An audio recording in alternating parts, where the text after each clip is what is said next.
E si prepara la prima serie a partire, classe 2000-2001. Alessio Gerardin nuoterà in corsia numero 1 per i colori dell'Antares Castelfranco. Gerardin, che è stato medagliato nella farfalla e nei 1500 stile libero, è il campione italiano giovanile in carica dei 200 farfalla.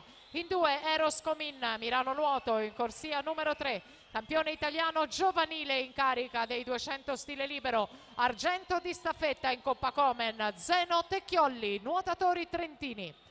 Al suo fianco in corsia 4 il vice campione italiano giovanile in carica dei 100 stile libero, Pierpaolo Veller, Team Veneto. In corsia numero 5 è stato oro ai categoria nei 100 stile libero, Francesco Peron, Sporting Club Noale. Corsia 6, campione